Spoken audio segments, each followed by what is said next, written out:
اس پر عمل کرنا، اللہ سے جلال کے علاوہ کسی اور کو مشکل کشا اور حاجت روا نہ سمجھنا، اور جو اختیارات اللہ تعالیٰ نے دیے ہیں ان اختیارات کو دنیا میں رہتے ہوئے اللہ کے حقوق کی پاسداری میں ادا کرنا، یہ سارے حق اللہ کا دائرہ ہے، حقوق اللہ کا دائرہ کار ہے۔ اس کی ایک لمبی فہرست ہے، لیکن ہم اس کو عبادات میں کہہ لیں، عقائد میں کہہ لیں، عبادات میں کہہ لیں تو حقوق اللہ اس پہ آ جاتے ہیں۔ نماز، روزہ، حج، زکوٰۃ، جہاد، یہ ساری چیزیں اسی میں داخل ہیں۔ دوسرا جو پہلو ہے یا دوسرا حق ہے جسے حق العبد کہا جاتا ہے، دنیا میں ہر شخص چاہتا ہے کہ میرے مال میں اضافہ ہو، میری عزت میں اضافہ ہو، اس میں برکت ہو۔ کوئی بھی ایسا نہیں، یا کم از کم اضافہ نہ بھی ہو تو اس کو جتنا مال ہے اس کو بچانے کی کوشش وہ ضرور کرتا ہے، کم از کم اس میں نقصان نہ ہو۔ اور سمجھدار بھی اسی کو کہیں گے جو مال میں برکت کے لیے جائز طریقوں سے کوشش بھی کرتا ہے اور پھر جو مال دیا ہوا اس کو بچانے کی کوشش کرتا ہے۔ وہ شخص سمجھدار نہیں ہے جو اپنے مال کو جمع بھی کرتا ہے، اس کو ضائع بھی کرتا ہے، یا ایسی وہ کوشش کر رہا ہے کہ بڑی محنت سے، بڑی مشقت سے، سالوں کی محنت سے سرمایہ جمع کرے، تو کوئی بھی ذی ہوش شخص اس بات کو پسند نہیں کرتا کہ وہ آنن فانن سارا ضائع ہو جائے۔ تو آپ صلی اللہ علیہ وسلم سے اسی حوالے سے سوال کیا گیا، آپ صلی اللہ علیہ وسلم نے بلکہ خود صحابہ کرام سے پوچھا۔ صحیح مسلم کی حدیث سے حضرت ابو ہریرہ رضی اللہ تعالیٰ عنہ سے مروی ہے کہ وہ بیان کرتے ہیں کہ ایک موقع پر آپ صلی اللہ علیہ وسلم نے ہم سے سوال کیا، اتدرون ما المفلس، کیا تم جانتے ہو کہ تم میں سے مفلس شخص کون ہے، غریب کون ہے؟ تو ہم نے جو ایک معروف ضابطہ ہے اس کے موافق جواب دیا کہ جس کے پاس روپے پیسہ نہ ہو، مال و دولت کی کمی ہو، وہ مفلس ہے، غریب ہے۔ تو آپ صلی اللہ علیہ وسلم نے فرمایا کہ نہیں، بلکہ مفلس میں بتاتا ہوں تم کو کہ وہ مفلس کون ہے۔ ان المفلس من امتی من یأتی یوم القیامت بصلاۃ وقیام وزکاۃ ویأتی قد شتم ھذا وقذف ھذا واکل مال ھذا وسفک دم وضرب ھذا۔ فرمایا میری امت کا مفلس شخص وہ ہوگا کہ جس نے دنیا کے اندر رہتے ہوئے کسی کی حق شکنی کی ہوگی، کسی کی حق تلفی کی ہوگی، کسی کا مال لیا ہوگا، کسی کو گالی دی ہوگی، کسی کو اذیت اور تکلیف پہنچائی ہوگی۔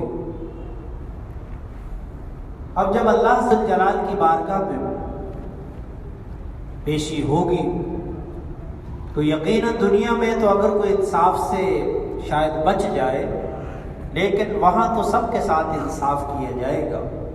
جب ترازو انصاف کا قائم کیا جائے گا تو وہاں تو کوئی نہیں بچ سکے گا۔ اب صاحب حق آئیں گے اور کہیں گے کہ یا باری تعالیٰ، دنیا میں اس نے مجھے گالی دی تھی، مجھے ستایا تھا، مجھے تنگ کیا تھا، میرے مال میں سے اس نے کچھ لے لیا تھا۔ تو اللہ تعالیٰ فرشتوں سے فرمائیں گے کہ اس کی نیکیوں میں سے نیکیاں لے کر فلاں فلاں صاحب حق کو دے دی جائے۔ چنانچہ نیکیاں ختم ہو جائیں گی، صاحب حق باقی ہوں گے۔ پھر ارشاد باری تعالیٰ ہوگا کہ اب ان کے گناہ جو ہے اس شخص پر لاد دیے جائیں، کیونکہ نیکیاں تو اس کی ہیں۔ تو فرمایا کہ اخذ من خطایا فطرحت علیہ ثم طرح فی النار، پھر ان لوگوں کے گناہ اس کے ذمہ ڈال دیے جائیں گے اور حکم ہوگا کہ اس کو جہنم میں پھینک دیا جائے۔ فرمایا میری امت کا مفلس ترین شخص وہ ہوگا۔ اللہ تعالیٰ اس سے ہم سب کو اور حقوق العباد کی اہمیت کو واضح کرتے ہوئے آقا کریم صلی اللہ علیہ وسلم نے ایک موقع پر ارشاد فرمایا، حضرت ابو ہریرہ رضی اللہ تعالیٰ عنہ سے مروی ہے کہ ایک دن اصحاب کی مجلس لگی ہوئی تھی، تو آپ صلی اللہ علیہ وسلم کے سامنے کسی شخص نے ایک سوال کیا، ایک عورت کے حوالے سے کہ بہت روزے بھی رکھتی ہے، نمازیں بھی پڑھتی ہے اور خرچ بھی اللہ کے راستے میں بہت کرتی ہے، لیکن ایک خرابی ہے اس میں کہ اس کی زبان سے اس کے اڑوس پڑوس والے مامون اور محفوظ نہیں، تنگ ہے اس سے۔ تو آپ صلی اللہ علیہ وسلم نے فرمایا قال ہی فی النار، یعنی اس کے یہ روزے، اس کی نفل عبادات، اس کے صدقات، یہ ساری چیزیں اس کو جہنم سے جانے سے بچا نہیں سکے، اس کے لیے جہنم کا فیصلہ اللہ تعالیٰ۔ پھر اسی شخص نے سوال کیا کہ ایک عورت ہے، کثرت سے وہ زیادہ نفلی عبادت نہیں کرتی، زیادہ روزے بھی وہ نفلی نہیں رکھتی، زیادہ صدقہ خیرات بھی نہیں کرتی، لیکن اس کی زبان سے دوسروں کو کوئی تکلیف نہیں پہنچتی۔ تو آپ صلی اللہ علیہ وسلم نے فرمایا قال ہی فی الجنہ، فرمایا اس کو اللہ تعالیٰ جنت میں داخل کرے۔ یہ ہے حقوق العباد کا معاملہ۔ یہاں تک کہ اہل علم نے نفلی عبادت جو دوسروں کے لیے اذیت کا باعث بنے، تکلیف کا باعث بنے، اس نفلی عبادت کو نہ کرنے کا حکم دیا۔ مثال کے طور پر کچھ افراد سو رہے ہیں اور ان کے پاس ذکر اذکار اونچی آواز سے شروع کر دیا جائے تو یہ ذکر اذکار بہت اعلیٰ اور افضل ترین الا بذکر اللہ تطمئن القلوب، قرآن کریم میں فرمایا یا ایھا الذین آمنوا اذکروا اللہ ذکرا کثیرا وسبحوہ بکرۃ واصیلا۔ اللہ تعالیٰ نے فرمایا کثرت سے ذکر کرو۔ اللہ تعالیٰ نے فرمایا کہ دلوں کا اطمینان اللہ تعالیٰ نے اپنی یاد اور ذکر میں رکھا، لیکن یہاں پر اس کا ذکر کرنا دوسروں کے لیے اذیت اور تکلیف کا باعث ہے، تو اب یہاں پر اس کا ذکر کرنا ٹھیک نہیں ہوگا، وہ اپنے دل میں کرے یہاں یا ایسی جگہ پر کرے جہاں پر دوسروں کے لیے اذیت اور تکلیف کا باعث ہے۔ اسی طرح قرآن کریم کے پڑھنے سے کس کو انکار ہو سکتا ہے؟ لیکن ایک شخص نماز پڑھ رہا ہے، ذکر اذکار میں اللہ کے حضور وہ مشغول ہے اور وہ اپنے اللہ سے لو لگائے ہوئے ہیں، اور ایک شخص اس کے پاس اونچی آواز سے قرآن کریم پڑھنا شروع کر دے، تو یہ نفلی عبادت ترک کرنا ضروری ہے، اس کو چھوڑنا ضروری ہے۔ تو اس لیے نفلی عبادت سے ترک اذیت افضل ہے، دوسروں کے لیے اذیت نہ ہو۔ آپ صلی اللہ علیہ وسلم نے ایک موقع پر، اس کو بھی حضرت ابو ہریرہ رضی اللہ تعالیٰ عنہ سے مروی ہے، روایت کرتے ہیں کہ آپ صلی اللہ علیہ وسلم نے صحابہ کے سامنے کھڑے ہو کر ارشاد فرمایا کیا میں تمہیں بتاؤں نا کہ تم میں سے نیک ترین اور اچھا ترین شخص کون ہے؟ پھر اس کے بعد آپ صلی اللہ علیہ وسلم نے ارشاد فرمایا کیا میں تم میں سے نیک ترین اور بدترین کو ممتاز نہ کروں؟ تو صحابہ کرام کمال ادب کی وجہ سے خاموش ہیں کہ آپ صلی اللہ علیہ وسلم خود ہی جواب ارشاد فرمایا۔ صحابہ کرام زیادہ جب تک سورہ حجرات میں یہ آیات نازل ہو گئی کہ لا ترفعوا اصواتکم فوق صوت النبی، اس کے بعد خاموش رہا کرتے تھے، اونچی آواز سے بات بھی نہیں کیا کرتے تھے اور کہیں سوال بھی زیادہ نہیں کرتے تھے، کہیں بے ادبی نہ ہو جائے اور ان تحبط اعمالکم وانتم لا تشعرون، اعمال ضائع نہ ہو جائے۔ تو آپ صلی اللہ علیہ وسلم نے دوسری مرتبہ پھر یہ کہا، تیسری مرتبہ پھر یہ کہا، 3 موقع پر آپ صلی اللہ علیہ وسلم نے فرمایا کہ تمہارے نیک ترین اور بدترین افراد کو میں جدا نہ کر دوں، ممتاز نہ کر دوں۔ جب 3 مرتبہ آپ صلی اللہ علیہ وسلم یہ سوال کر چکے تو ایک صحابی رسول نے کہا کہ اللہ کے رسول ہم میں سے ضرور ممتاز کر دیجئے، بتا دیجئے کون ہم میں سے اچھا ہے اور کون بدترین ہے۔ تو آپ صلی اللہ علیہ وسلم نے فرمایا کہ تم میں سے نیک وہ ہے کہ جس سے لوگ بھلائی کی توقع کریں اور اس کے شر سے لوگ معمون اور محفوظ رہیں، اور جس سے لوگ بھلائی کی توقع نہ کریں اور جس مجلس میں ہو، جہاں پر ہو، جس آفس میں ہو، کسی فیکٹری میں ہو، مل میں ہو، گھر میں ہو، دوستوں میں ہو، تو سب اگرچہ اس کے سامنے نہ بھی کہیں، دل میں کہیں کہ اب یہ صاحب آ گئے، اس کے شر سے بچنا ممکن نہیں، فرمایا تم میں سے وہ بدترین شخص وہ ہے کہ لوگ اس کے شر سے معمون اور محفوظ نہ. یہ حقوق العباد کا. پھر اللہ تعالیٰ نے حقوق کے مراتب بیان فرمائے. قرآن کریم میں سب سے پہلے جو حقوق اللہ کے حوالے سے فرمایا وَاعْبُدُوا اللَّهَ وَلَا تُشْرِكُوا بِهِ شَيْئًا، اللہ کے ساتھ کسی کو شریک نہ ٹھہراؤ. اس کے متصل جو حکم فرمایا قرآن کریم 15ویں پارے میں وَقَضَىٰ رَبُّكَ أَلَّا تَعْبُدُوا إِلَّا إِيَّاهُ، کہ آپ کے رب نے یہ فیصلہ فرما لیا کہ اس کے ساتھ کوئی شریک نہیں ٹھہرایا جائے گا. متصل بات جو حق العبد بیان فرمایا وہ فرمایا وَبِالْوَالِدَيْنِ إِحْسَانًا. اس سے معلوم ہوا کہ حق العبد میں سے، حقوق العباد میں سے والدین کے ساتھ حسن سلوک کتنا بڑا حکم ہے کہ اللہ تعالیٰ نے اپنی وحدانیت کے فوراً بعد جو حکم فرمایا وہ والدین کے ساتھ حسن سلوک کا فرمایا. حضرت عبداللہ ابن مسعود رضی اللہ تعالیٰ عنہ سے مروی ہے، ایک شخص نے آپ صلی اللہ علیہ وسلم سے سوال کیا کہ افضل ترین عمل کون سا ہے؟ فرمایا الصلاۃ لوقتها، نماز کو اس کے وقت پر ادا کرنا یہ افضل ترین عمل ہے.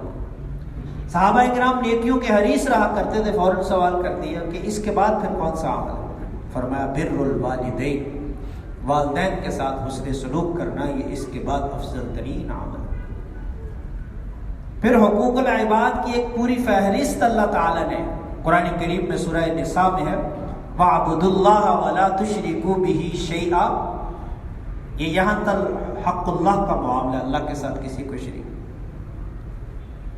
وَبِالْوَالِدَيْنِ إِحْسَانًا، یہاں بھی یہی حکم دیا گیا والدین کے ساتھ. فوراً جہاں پر اللہ کے ساتھ کسی کو شریک نہ ٹھہرانے کا حکم ہے اس کے متصل بعد وَبِالْوَالِدَيْنِ إِحْسَانًا کا حکم فرمایا. آگے بھی دیکھ لیجئے کہ اللہ تعالیٰ نے آگے کیا حق العبد کے حوالے سے ہدایات. وَبِذِي الْقُرْبَى، اس کے بعد قریبی رشتہ دار کے ساتھ حسن سلوک کرو.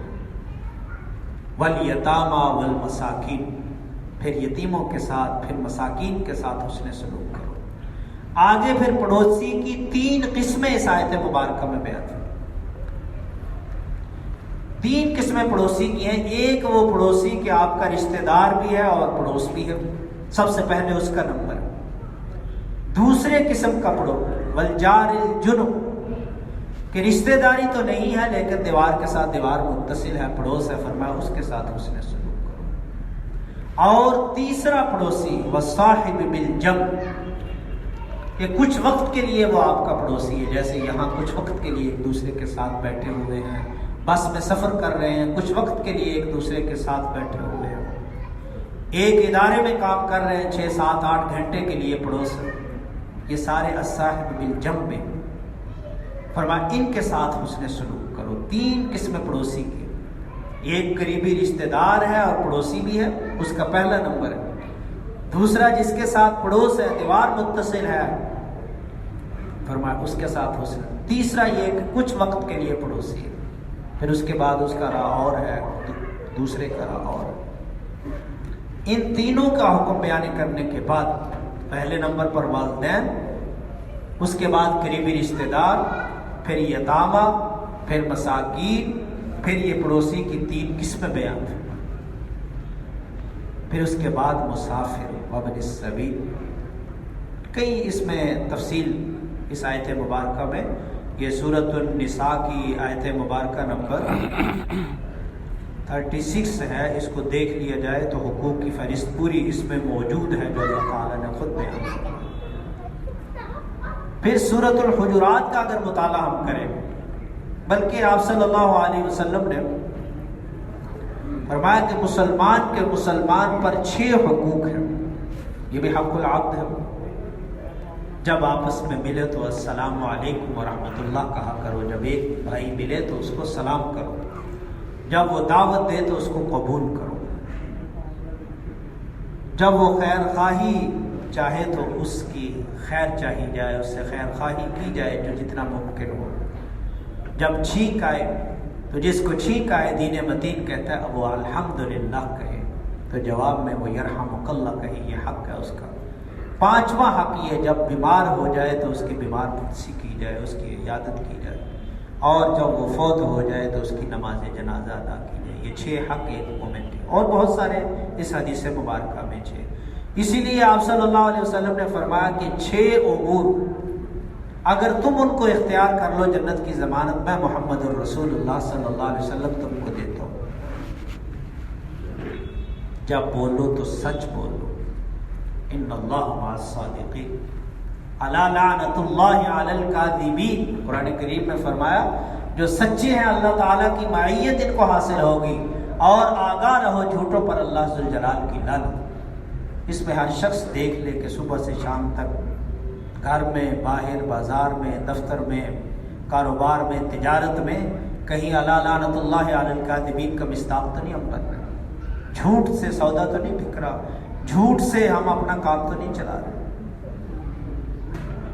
دوسرا حق فرمایا کہ جب وعدہ کرو تو پورا کرو۔ اس میں بھی میں اور آپ اپنا محاسبہ ہم کریں۔ امانت رکھی جائے تو امانت جس کے سپرد کی جائے وہ مامون ہے، اس کو جب تک امانت ہے اس کے بعد صحیح انداز میں سپرد کرے۔ ایک عہدہ کسی کو دیا گیا، اب اس کے ذمہ امانت ہے، اس کی صحیح وہ پورا کرے، وہ اپنی امانت نہیں کرتا تو پھر اس کا مطلب ہے کہ وہ اس کا رزق اور روزی اور وہ وقت جو ہے وہ صحیح نہیں کر رہا، حلال نہیں کر رہا رزق۔ اپنی نگاہوں کو محفوظ رکھو، شرمگاہ کی حفاظت کرو، اور چھٹی چیز فرمائی اپنے ہاتھوں کو قابو میں رکھو۔ حقوق العباد کے حوالے سے سورہ حجرات کا، جہاں پر آداب نبوی سورہ حجرات میں سکھائے گئے وہاں پر حقوق العباد بھی سکھائے گئے۔ بات کرو تو تحقیق کر کے بات آگے کرو۔ یا ایھا الذین آمنوا ان جاءکم فاسق بنبأ فتبینوا ان تصیبوا قوما بجہالۃ فتصبحوا علی ما فعلتم نادمین۔ کہ کوئی خبر پہنچی اس کو فوراً افشا اور نشر کر دیا، یہاں تک کہ ہو سکتا ہے قتل و قتال ہو جائے 2 گروہوں کے درمیان، 2 ملکوں کے درمیان، صرف اس خبر کی وجہ سے۔ فرمایا بغیر تحقیق کے آگے خبر مت نشر کرو۔ قرآن کریم کا صریح حکم ہے۔ پھر فرمایا کہ تم ایسی مصیبت میں پڑ جاؤ گے کہ بعد میں سنبھالنا مشکل ہو جائے، اور ایسا کئی دفعہ ہوتا ہے۔ بعض اداروں کی وجہ سے، ایک خبر کی وجہ سے پوری دنیا میں جنگ ہنسائی ہوتی ہے مسلمان، یا ایک شخص کی صرف غلط فیک خبر کی وجہ سے کردار کشی کر دی جاتی ہے، اور وہ بیچارہ منہ دکھانے کے قابل نہیں رہتا۔ کل عدالت کو جب اللہ ذوالجلال کی عدالت میں وہ یہ مقدمہ کرے گا کہ میری کردار کشی کی گئی، کیا جواب ہوگا؟ اس لیے فرما کے بغیر تحقیق کے آگے خبر نشر نہ کی جائے۔ آپس میں لڑائیاں نہیں کرواؤ، صلح کراؤ۔ وَإِن طَائِفَتَانِ مِنَ الْمُؤْمِنِينَ اقْتَتَلُوا فَأَصْلِحُوا بَيْنَهُمَا۔ اگر مسلمانوں کے 2 گروہ آپس میں کسی وجہ سے غلط فہمی کا شکار ہو، ان کے آپس میں صلح کرا دو۔ اسی طرح کسی کا مذاق مت اڑاؤ۔ لا يسخر قوم من قوم عسى، کوئی قوم کسی کا مذاق نہ اڑائے۔ طعن و تشنیع نہ کرو۔ ولا تلمزوا انفسکم، کسی کو برے القاب سے مت پکارو۔ ولا تنابزوا بالالقاب، کسی کے بارے میں بدگمانی نہ کرو۔ اجتنبوا کثیر من الظن ان بعض الظن اثم، زیادہ گمان جو ہے وہ گناہ ہوتے ہیں، اس سے بچو۔ جاسوسی نہ کرو، کسی کی ٹو میں نہ لگو۔ ولا تجسسوا، اور قرآن کریم میں آپ صلی اللہ علیہ وسلم نے فرمایا کہ جو کسی مسلمان کی سطر پوشی کرتا ہے، من ستر مسلما سترہ اللہ فی الدنیا والآخرہ، اللہ تعالیٰ اس کی دنیا اور آخرت میں پردہ پوشی کرے گا جو کسی کی پردہ پوشی کرے گا۔ غیبت نہ کرو، حسن خلق کا مظاہرہ کرو، اور بول ایسا نہ ہو کہ اگلے کو چھلنی کر دے اس کا سینہ۔ قول معروف خیر من صدقۃ یتبعها اذی، فرمایا کہ میٹھا بول اس سے بہتر ہے کہ آپ کسی کو صدقہ کرو اور بعد میں اس کو اذیت بھی کرو اور اس کا پورا ڈنڈورا بھی اس کو ذلیل و رسوا کرو۔ اس سے بہتر ہے ایک میٹھا بول دیتے اور اس کی مدد نہ کرنا بہتر ہے۔ حسن خلق کا ہم اپنے آپ کو حسن خلق والا بنائیں، اچھے اخلاق والا بنائیں۔